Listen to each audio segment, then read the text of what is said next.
Honorable Member Shri Hanuman Beniwal ji.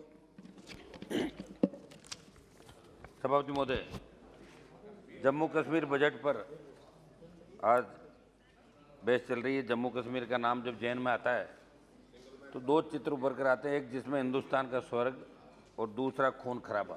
सभापति महोदय, आज़ादी के दशकों बाद लंबे समय तक देश में शासन करने वाले दल ने राजनीतिक रोटियां सेकने के लिए जम्मू कश्मीर के जो हालात बनाए उसे देश जानता और समझता है।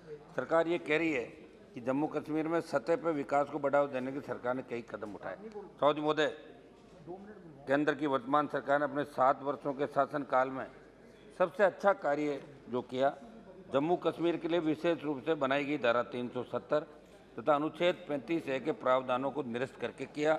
लेकिन धारा 370 हटना ऐतिहासिक कदम था, लेकिन मैं आपके माध्यम से सरकार से ये भी पूछना चाहता हूँ कि जिन स्थितियों में सुधार की बात आप लोगों ने की, उनकी वर्तमान स्थिति क्या है।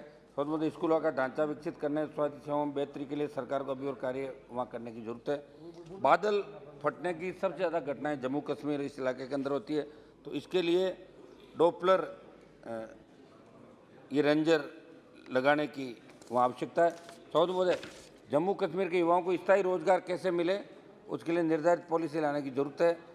बहुत बातें इस संबंध में सदन के साथी सदस्यों ने कई, मैं आपके माध्यम से कहना चाहता हूँ, देश की भावना जम्मू कश्मीर के साथ और वहाँ पर पूर्ण शांति बहाली कैसे हो, किस प्रकार जल्द से जल्द आतंकवाद खत्म हो, वहाँ के लोगों की समस्याओं का जल्द समाधान हो, उस दिशा में सरकार को और भी महत्वपूर्ण निर्णय लेने होंगे। एक मेरी मांग है कि जम्मू कश्मीर में मौसमी शिक्षक जो लगाए जाते हैं, जो गुजर बकरवाल समाज से आते हैं, उन्हें 6 माह के स्थान पर 12 माह तक रखा जाए और उनकी पोस्टिंग उनके नज़दीकी ब्लॉक में देकर वेतन को भी बढ़ाया जाए, ताकि इसके साथ स्थायी रोजगार की व्यवस्था हो सके। सभापति महोदय, जम्मू कश्मीर में पुंछ, लोरेन, सिब, सरा, मोलसर, बड़ा पत्थर, जमियावाली गली से चांगामार की सड़क बहुत महत्वपूर्ण है, मगर ये बजट के अभाव में इसका कार्य पूर्ण नहीं हो सका। इस पर सरकार को ध्यान देने की आवश्यकता है। 90 के दशक के अंदर सभापति महोदय, कांग्रेस सरकार की सरपरस्ती में जम्मू कश्मीर में जो जुल्म कश्मीरी पंडितों पर हुए उसको भुलाया नहीं जा सकता।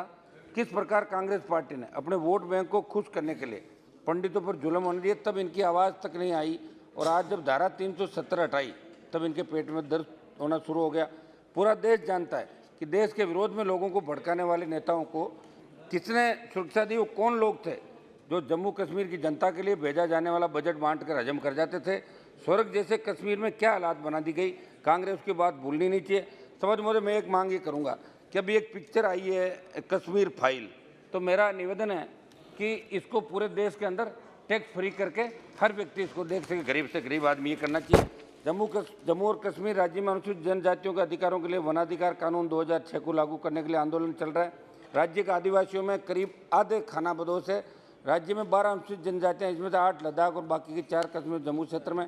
इनकी आबादी में करीब 90% गुजर करीब 9 लाख और बकरवाल करीब 2 लाख है। बकरवाल पूरी तरह खानाबदोश है, सामाजिक और आर्थिक पायदान में सबसे नीचे।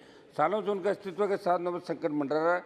समझ मुझे, राज्य में स्थायी तौर पर बसे लोगों को चुनौती मिल रही है।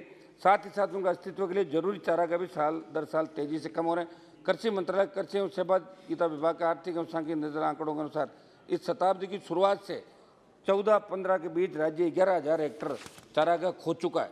2014 में जारी भारत के महालेखा परीक्षक की रिपोर्ट के अनुसार जम्मू एवं कश्मीर राज्य भूमि कानून 2001 रोशनी कानूनी मामूली फीस के साथ सरकारी भूमि स्वामित्व प्रदान करता है।